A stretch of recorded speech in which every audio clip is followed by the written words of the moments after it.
කවුරුත් එච්චර දන්නේ නැති ටෙක්නික් එකක් කියලා දෙන්න. කොටු කේක් එකක් කොහොමද ලස්සනට නීට් එකට අපි කියන්නේ බොක්ස් එකක් වගේ නීට් කරගන්න, ලස්සනට අයිසින් කරගන්නේ කොහොමද කියලා මේ ටෙක්නික් එක ඔයා දන්නවද කියලා බලන්න. මුලින්ම මම මේකට අරන් තියෙන්නේ අඟල් 7 පෑන් එක, බේකින් පෑන් එකක්.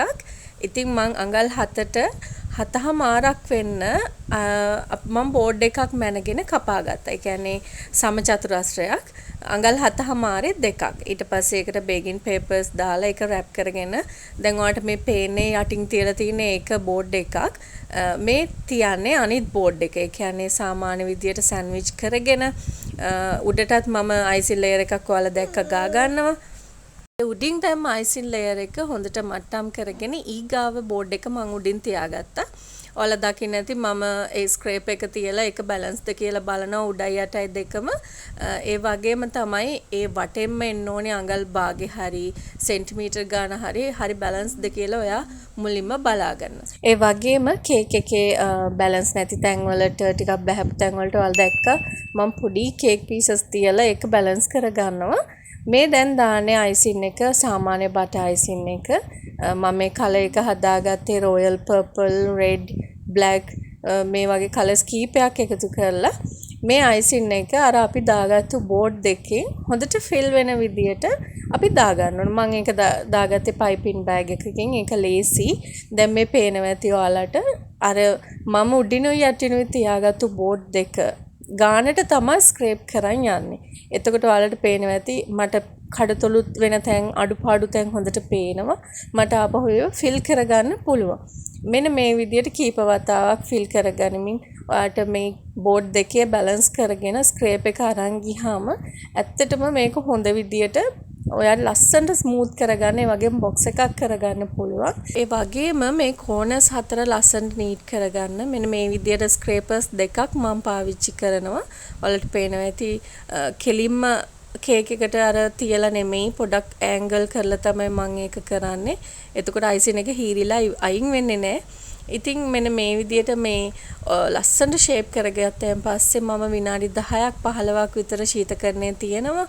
තියලා අරගෙන මේක උඩයට මාරු කරගන්න. දැන් අපි යටින් තියපු බෝඩ් එක අයින් කරගන්න ඕනේනේ. කේක් උඩින් මම කේක් බෝඩ් එකක් තියලා කේක් එක අනිත් පැත්ත හරවලා අර යටින් තිබුණු බෝඩ් එක මම අයින් කරගන්නවා. අයින් කරලා මම කේක් එකට පාවිච්චි කරන්න ඉන්න කේක් බෝඩ් එක මෙන්න මේ විදියට බැලන්ස් කරලා තියලා ඉවර වෙලා ආයෙ තිබුණු විදියටම අනිත් පැත්තට දාගන්නවා. මේ තියෙන අපහ උඩ පැත්ත මම මේ ෆ්‍රීස් කරපු කේක් එක තමයි මේ උඩ පැත්තේ තියෙන දැන් මේ බෝඩ් එක අයින් කරගන්නේ. දැන් ඔයාලට පේනවා ඇති වටේ හොඳට ෂේප් වෙලා තිනවා. මේකේ උඩ දැන් අපිට හදාගන්න තමයි තියෙන්නේ. ඉතින් උඩ හදාගන්න කෙච්චර අමාරු දෙයක් නෙමෙයිනේ. අපිට ඇත්තටම මේ කොටු කේක් එකේ අමාරු දෙයකට තියෙන්නේ මෙන්න මේ වටේ නීට් කරගන්න එක. දැන් මේ බැලන්ස් නැති තැන් වලට උඩත් මම අයිසින් දාලා මෙන්න මේ විදිහට ස්ක්‍රේප් කරගන්නවා. මං හිතනවා ඔයාලට මේක සෑහෙන පැහැදිලි වෙන්න ඇති කියලා. ඉතින් බලන්න අපේ ෆයිනින් ෆිනිෂින් එක කොහොමද කියලා මේ කේක් එකේ. ඇත්තටම මේක හරි ලස්සන එලිගන්ට් ලුක් එකක් තියෙන කේක් එකක්. මේ ටෙක්නික් එක මම හිතනවා ගොඩක් දන්නවා අඩුයි. හැමෝම කරන්නේ සාමාන්‍ය විදියට ස්ක්‍රේප් එකෙන් පුළුවන් විදියට මේක ෂේප් කරලා දාන එකනේ. හැබැයි මේ කෝනර්ස් නීට් කරන්න මේ බෝඩ් පාවිච්චි කරන ටෙක්නික් එක කරනවා ගොඩක් අඩුයි. මම දැකලම නැති තරම්. මේ කේක් එක ගැන කිව්වොත් කස්ටමර් ඉල්ලුවේ කිලෝ 1.5ක රිබන් කේක් එකක්. ඒ වගේම අයිසින් එක හයිලන්ඩ් බටර් වලින් තමයි යාට ඉල්ලුවේ. ඉතින් මේ තියෙන කලර්ස් වලින් ඔයා කේක් එක දැක්කනම් ඒක දකින්නත් ඇති. මම ගොඩක් මේ දම් පාටට ළඟින් යන කලර් එකක් තමයි කේක් එකටත් මම දැම්මේ. මේ පර්පල් එක ගැන කිව්වොත් royal purple red black pink මේ කියන කලර්ස් ටිකම එකතු කරලා තමයි මේ කලර් එක ගත්තේ.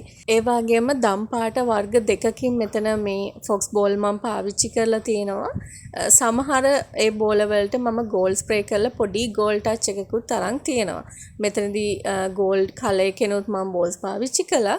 ඒ වගේම ගෝල්ඩ් ලීෆ් වලින් මම පොඩ්ඩක් ඒක මේ ලුක් එක එන්හාන්ස් කරලා ගන්නවා මට කස්ටමර් යොපු ඒ ඩිසයින් එකේ විදියට. ඉතින් මෙන්න මෙහෙම තමයි ෆයිනල් ෆිනිෂින් එක. subscribe කරන්න like කරන්න bye